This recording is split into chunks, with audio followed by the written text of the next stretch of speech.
In the year of 1947, a significant chapter of history unfolded with the partition of India. This event not only altered the map but also ignited massive migration issues, leading to harrowing violence and a humanitarian crisis.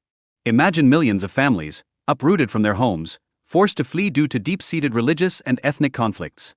It was a sorrowful time, filled with uncertainty and strife. Amidst this turmoil, the Bengali Muslims in East Pakistan found themselves struggling with marginalization, overshadowed by the dominant ethnic groups of West Pakistan. Their voices were often unheard, and this lack of representation stirred a restless discontent within their hearts, igniting demands for greater autonomy and recognition of their rights. Families yearned for a sense of belonging, but instead, they faced a growing divide. As tensions rose, a pivotal moment arrived when Urdu was imposed as the official language in Pakistan. This decision, perceived as a slight against their identity, sparked significant backlash in East Pakistan. The Bengali people felt alienated, their culture and language pushed aside, which intensified their fervent calls for independence. It was a fight not just for land but for the very essence of who they were as a community. In 1952, the situation escalated dramatically when brave students rallied against oppressive laws that stifled their ability to assemble peacefully. In the face of police violence, many lives were tragically lost, marking this event as a heartbreaking yet pivotal moment in the language movement. These young souls stood tall, embodying the spirit of resistance that would echo through the ages, sparking hope for future generations. Underlying these conflicts were stark economic disparities between East and West Pakistan. East Pakistan contributed immensely to the nation's revenue, yet it was often overlooked in terms of development. Families in the East began to resent this inequality, feeling that their sacrifices were unrecognized, which only fueled their fervent demands for autonomy. They were not just fighting for recognition, they were fighting for their future. In the midst of this struggle, Sheikh Mujibur Rahman emerged as a beacon of hope for the Bengali people. He passionately advocated for their rights and autonomy, becoming a symbol for many who longed for change. Yet, his arrest ignited widespread protests, showing just how deeply the people yearned for equality. The flames of passion and resilience were kindled, paving the way for significant political changes in Pakistan. As the protests grew, so did the determination of the Mukti Bahini, an army formed by those brave enough to fight for Bangladesh's freedom. These individuals shared the same dreams of independence, resisting the oppressive actions of the Pakistani government. Each member joined together, not just as soldiers, but as families united in purpose, their bonds strengthening the resolve of a nation yearning for peace. Tragically, the struggle for freedom took a dark turn with Operation Searchlight. This brutal campaign led by the Pakistan Army resulted in the deaths of hundreds of thousands of Bengali people, an attempt to silence the independence movement through horrifying violence. Amidst the chaos, stories of courage emerged, as families fought to survive, showcasing the indomitable spirit of the human heart.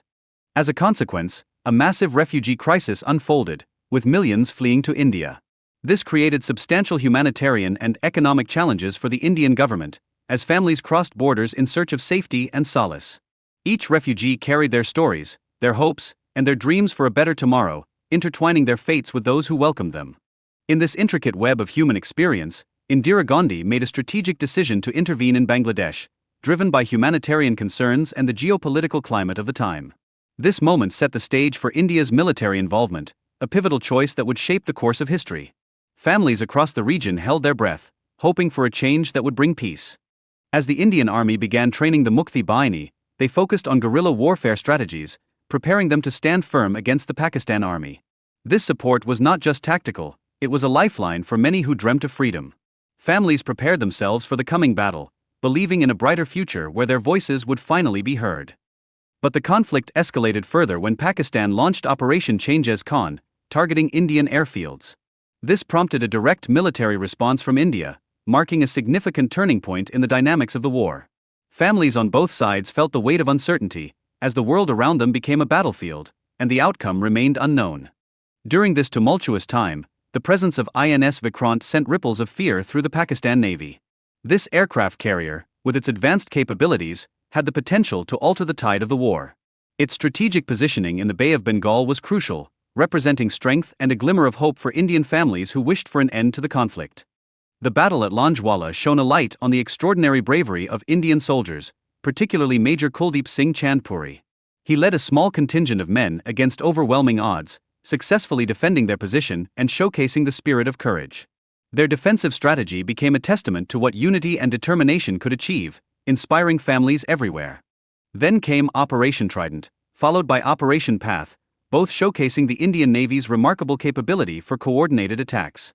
These operations effectively thwarted Pakistani plans, resulting in significant damage to their naval and oil resources. Each triumph became a story of resilience, a chapter of hope for families watching from the shores. As the attack on Pakistan's navy unfolded, their maritime capabilities were severely weakened, leading to a devastating loss of half of Karachi's oil production. This destruction deeply impacted Pakistan's economy, leaving families grappling with uncertainty. In the midst of this turmoil, the hope for a brighter future lingered like a flickering candle in the darkness. Throughout this challenging time, international involvement played a critical role, with the Soviet Union supporting India while the United States backed Pakistan. This geopolitical tension influenced the war's outcome and reshaped alliances in the region. Families were not just witnesses to the conflict, they were part of a larger narrative that intertwined nations and humanity. The historic surrender of 93,000 Pakistani soldiers became an unforgettable moment in military history, etching itself into the fabric of time as one of the largest surrenders since World War II. It revealed a profound vulnerability within Pakistan's military, marking a decisive turn in the fight for justice and freedom. The emotional state of Lieutenant General AK during the surrender painted a vivid picture of the weight of defeat that bore down on Pakistan's military leadership. This moment was not just a loss, it reflected a deep sense of shame and profound loss, resonating with families who knew the cost of war all too well. Yet amidst the turmoil, the sacrifices made by countless individuals for the independence of Bangladesh cannot be forgotten. The human cost of war was heavy, with many lives lost, including children and brilliant minds, all caught in the struggle for freedom. Their memories live on, reminding families everywhere of the price that is sometimes paid for peace. Finally, the Shimla Agreement solidified Bangladesh's independence and marked a turning point in India-Pakistan relations. This significant agreement also involved the return of land and prisoners, reshaping the dynamics of the region.